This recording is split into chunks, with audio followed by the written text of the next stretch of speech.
What's up YouTube, this is Joe from Zephyr Wargames, and boy oh boy do I have a lot of news for you lot today.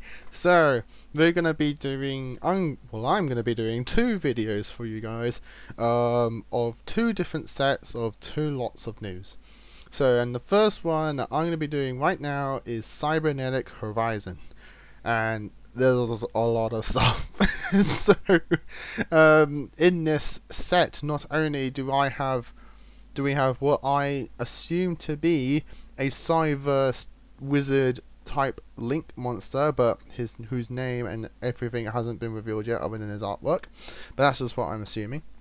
But we have support for Demise deck, we have generic ritual support, we have a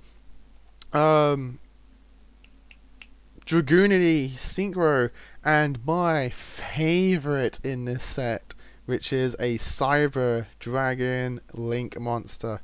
And so I'm going to go through all of it to you guys one by one, explaining everything, but also what they have in Japan to celebrate the 20th anniversary. They have a new rarity which comes with like red lettering, and I'm guessing like a more hollow around the corner, the edges, so which looks gorgeous, and I hope we get it. But let's go through all of the support, which is just absolutely amazing. So first off, we have Demise, Supreme King of Armageddon, who is a level 10 Dark Fiend ritual effect monster with 3000 on both stats. You can ritual summon this card with Endless of the World. This card's name, and it has four effects. The first is this card's name is treated as Demise, King of Armageddon, while on the field or in hand. While this ritual summoned card is on the monster zone, ritual monsters you control cannot be destroyed by battle. If this card was ritual summoned using only ritual monsters, you do not pay life points to activate this card's effect, which is once per turn you can pay 2000 life points and destroy as many other cards on the field as possible, and if you do, inflict 200 points of damage to your opponent for each card destroyed that they controlled. Already amazing. So as you can tell, this is like an improvement of the original Demise King, and boy is he improved. He protects all of your ritual monsters, so it's not even like, so it's completely generic in terms of that protection to any ritual. So if you've like splashed this in, like, let's say a Bird deck or something like that, your Bird rituals are protected as well, and so on and so forth. The board wipe ability is absolutely busted, and not only that, you don't even have to pay life points if you use rituals to summon them. So overall, an amazing card. Next we have Ruin, Graceful Queen of Oblivion, which is this girl right here. She is a level 10 light ritual fairy with 2900 attack and 3000 defense. You can ritual summon this card with Endless of the World. This card's name is treated as Ruin, Queen of Oblivion, while on the field and hand. While this ritual summon card is on the monster zone, ritual monsters you control cannot be destroyed by card effects. And if this card is ritual summoned using only ritual monsters, it can make a second attack during each battle phase. And if this card destroys a opposed monster by battle, inflict damage to your opponent equal to that destroyed monster's original attack. So she has a Flame Wingman burn ability. She protects your other rituals from being destroyed by card effects, which is just absolutely busted. If you have these two on the field, she protects everything from Demise's ability, so that's a really nice little soft lock you got there. And she can attack twice with 2900, which is just absolutely amazing. So, and they also have little guys. They always have like little versions of themselves. So we have Demise, Fiend of Armageddon, who is a dark level 4 ritual with 1800 attack and 1000 defense. You can ritual summon this card with Endless of the World. Its name is treated as Demise King while on the hand in field. If this card is ritual summoned, destroy one face-up monster on the field. And if this card is sent to the graveyard, you can target one face-up ritual monster you control. While that monster is face-up on the field, your opponent cannot activate cards or effects in response to your monster's effects. So, busted. It's just absolutely just dirty. You could say, just absolutely amazing. It is nice that they've given these guys, this archetype, little kind of like minions in a way, to support them and just make them even more busted. But with synergy, so like you got effort. You have to give effort to make your plays just absolutely like just unstoppable, which is what I like. I like it how they're not just like unstoppable from the get-go. They're strong from the get-go, but if you use all of these little guys, it just makes them, your board is nearly untouchable. But that's what I just like. That's why I like you got effort. So moving on, we got Ruin, Angel of Oblivion, which is this girl right here. One level 4 light fairy with 1700 attack and 1000 defense. You can ritual summon this card with Endless of the World. This card's name is treated as Ruin while in the hand or field. If this card is ritual summoned, activate this effect this turn. This card can make up to 2 attacks on monsters during the battle phase. And if this card is sent to the graveyard, you can target on face up ritual monster you control. While that monster is face up on the field, when a ritual monster you control declares an attack, your opponent cannot activate anything. So they got, she gives them like a I'm trying to remember, like it just makes it so your opponent can't do anything while when they attack. I like it how these two as well, as long as it's just sent to graveyard. So if you use them from the deck, send them from the deck, you get the effect. So and they're generic. So one deck that I'm thinking of that works well perfectly with these two, you can splash them in BLS. So if you send through the chaos, you play the BLS ritual spell, you can send one from your hand and one from the deck because they both equal 8. You can summon your BLS ritual, and now you can then use their effects to target BLS. So now BLS cannot be responded to through its effects and an attack. So, and the Supreme BLS, like the new one, has a Flame Wingman ability built into it, so they now can't respond to that, and they can't respond to him being attacking. So this is just really nice overall. I think these two are just absolutely fantastic, and just really nice splashable monsters. So there we go. Next we have the field spell, which is Break of the World. Field spell. Once per turn you can target one ritual monster you control, reveal one ritual monster in your hand, and if you do for the rest of this turn, keep it revealed and have its level become the targeted monster's level. So you can literally make it so that your big guys can be summoned with the little guys in one tribute, which is just absolutely amazing. And once per turn, if Ruin King or Demise King is ritual summoned to your field, you can activate one of these effects. Either draw a card or destroy a card. So you've got nice consistency in the field spell, which is really nice. And now we have the thing that I've been saying a lot, which is Endless of the World, which is their new ritual spell.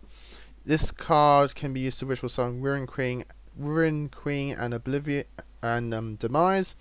And so you can either summon the originals, the new guys, the little guys, because they all have the names.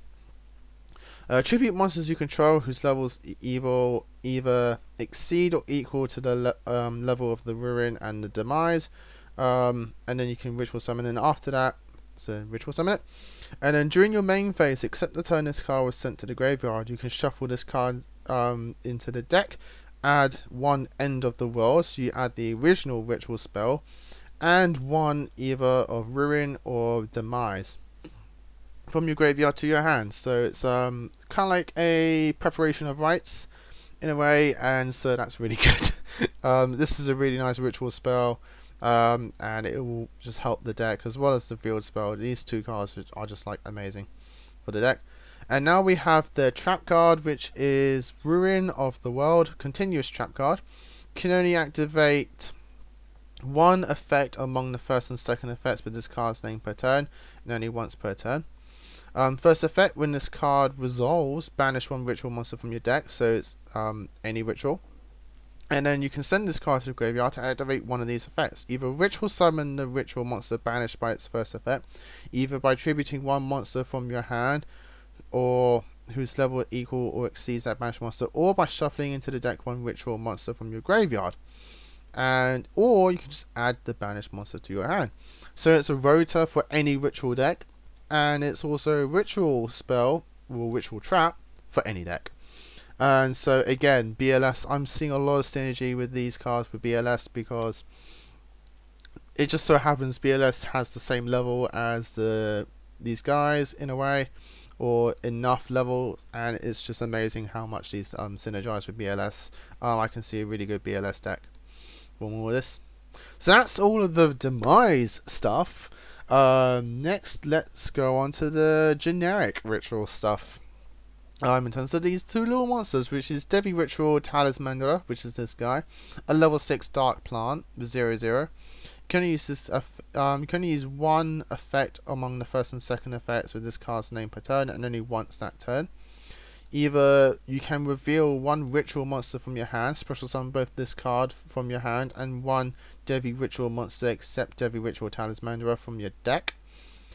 Second effect, if this card is special summon from the deck, you can add one ritual monster from your deck to your hand, and you cannot special summon monsters from the extra deck. So they're trying to make rituals now kind of like the Monarch deck, where you have no extra deck and you're literally just ritual summoning for the whole game, which is nice. I really like that. I kind of like that kind of like synergy, like parallel between the two. One thing that is just amazing with this thing is that you can just summon it off Lonefire and then grab any ritual monster. So Lonefire I can see doing quite well in this deck with this, thanks to this guy. But next we have the other one, which is Devi Ritual Candole. Level 4 Light Pyro. You can only use this card's name's first and second effects once per turn. First effect, you can reveal one ritual spell card from your hand, special summon both this card and one Devi Ritual monster except itself from the deck. If this card special summon from the deck, you can add one ritual spell from your deck to your hand, and you cannot special summon from the extra deck. So pretty much they are the parallel of each other. One searches the monsters, one searches the spells. So it's kind of like your new Manju in the deck, but just flood the boards and help you synergize. So that is all the ritual stuff, and now we have the two beautiful guys here. It's just absolutely, they just look fabulous. Absolutely love them. So we have first Dragunity Knight Ascalon, who is a level 10 Wind Dragon Synchro effect monster with 3300 attack and 2200 defense. Materials is just one Dragunity tuner and one more non-tuners. So one thing I can see that is very easy, which is any level 8 and your Dragunity Phalanx. So that's really simple there. And so you can use the second effect with this card's name once per turn. The first effect, you can banish one Dragunity monster from your graveyard, then target one monster with opponent controls, banish it. It's not once per turn. It literally took Dark Arm Dragon and just thought, let's make Dark Arm Dragon better. It's just like absolutely amazing. This guy is just absolutely amazing with that first effect alone. But its second effect is also really good.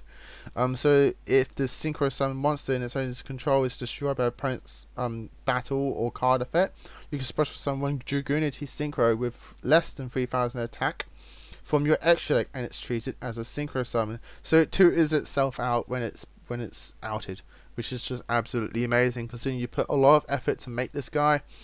And if they just literally had it when it's just the first effect, I think it'd still be played. I know if I play Dragunities, I'd definitely play it. But if they out it, it's like it's just devastating. It would be devastating if they just could out it and you get nothing in return. So the fact that you get something in return, I think, just makes this guy like that one step better. My friend Robert compared this to ABC Dragon Buster, and at first he said it was the worst Dragon Buster, but then I pointed out that its first effect isn't once per turn, whereas Dragon Buster is. So it's like, this guy is just like Dragon Buster but better, Dark Arm Dragon but better. It's just an amazing support, and its artwork is gorgeous. I love the gold on it. The golding, like the gold shell around him is just like amazing. But now, my piece of resistance, the thing that I'm super hype and happy for, which is Cyber Dragon Saiga, who's a Link Light Machine level 2 with 2100 attack. not surprised there. It's a Cyber Dragon. Link arrows, which is down and right. So I really like that. You can literally go from one to another, so it just opens up more zones for you.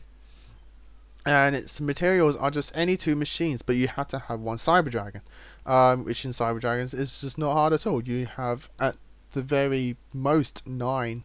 No, you have 12 at the very most if you play 3 Cyber Dragons, 3 Cores, 3 Dry and 3 Zwei. If you play all of that, that's 12 Cyber Dragon names in your deck, which is just so good. At the very least, you would have 6, because you'd have to play 3 Cyber Dragons and 3 Cores. That's at the very least standard. So making this guy is not hard at all. I just love how it just takes 2 machines, but just one has to be Cyber Dragon. You can only use the second effect of this card's name once per turn. The first effect is that this card's name becomes Cyber Dragon while on the field of graveyard. That alone is amazing. That alone is so good. It means that you haven't wasted anything by making this card, because you just now got an additional name. You got an additional Cyber Dragon name, which in Cyber Dragon is so important. It's just so handy and important to have the name just floating about everywhere. So that first effect alone is just so good, but the second effect is just busted. It's absolutely busted. And so during the battle phase, if this card is not yet attacked, quick effect, you can target one machine monster you control with 2100 or more attack. That monster gains 2100 attack and defense. Also, neither player takes battle damage from battles involving this card. These changes last for the rest of this turn. That effect is amazing. It's just so good. It doesn't. So pluses to this effect. So I'm going to nerd out about this card for a little bit. Sorry guys. So pluses on that second effect. It doesn't have to target. It doesn't have to point to it. So it's not like Underclock Taker. It doesn't have to point to it. So that's just already amazing. It could be anyone on your board. The 2100 attack stat is just a nice buff overall. For anything, it just makes your Cyber Dragons beefier. At the very least, it makes something like your Nova a 4200, who can then buff himself up to a 63. So that's already really good. It makes set your core, because it's a quick effect, it makes it so if you've got a dead core in the field, core becomes a 2500, so you're not going to be taking a lot of damage from him. And only Saiga doesn't deal battle damage. The thing that you've just buffed up by 2100 is still doing the damage. It's still doing a lot of damage. What pretty much happens is that Zyga's literally given its attack to someone else, but can still attack. It's just so good. It's given all of its damage to someone else while making them beefier. And so not only does this card help Cyber Dragons, but this also gives Cyber Darks, which is a deck that I'm like always trying to improve. And I'm always thinking about. It also gives Cyber Darks a new playstyle. I was like spamming a message to all of my mates today saying like I can make Cyber Dark Dragon at the very least 8300. It's just so good, because you make this guy and you put Cyber Dark, and then you make Cyber Dark Dragon, equip a 5-headed dragon. Cyber Dark Dragon now becomes 6000, and then because if you use Cyber Dark Impact, you put your 3 Cyber Darks back into your deck, but to make the Saiga you have to use 2 Cyber Dragons. So Dark Dragon now gains 200 from the 2 Cyber Dragons that you just used, making him 52, and then making him 62, and then you give him 2100 more, making him 83. It's just, and then he can still do damage, and then so that's one beefy Cyber Dark Dragon. And if you have the field spell out, he now can't be targeted to show up by card effects because he's got an equipment card. There's just so much potential now for Cyber Darks in terms of the damage output. And even at the very least, I can make a normal Cyber Dark monster equipped with a dragon. 45 So 4500 level 4 monster. It's just with added bonus effects if you equip with either cannon or claw. It's just so good. It's just so good. I can't wait for this. So with all that said and done, guys, it's been a very long video, but there's a lot of information, a lot of cards revealed, and a lot of things I just wanted to share and give to you guys. So stay tuned. There will be another one for like 4 more cards that has been revealed from another set. And I'll be giving my thoughts and the details on that, so stay tuned for that. So, and until next time, guys, as always, happy dueling. What's up, YouTube? Thanks for watching that video. I hope you liked it. If you did, hit that like button, and of course don't forget to hit that big red subscribe button in the bottom left hand corner and the notification bell so you don't miss out on anything. We've got more deck profiles, duels, pack openings, and many more Yu-Gi-Oh videos coming up for you all year round, so don't forget to stay tuned for all of that. Thanks, and as always, guys, happy dueling.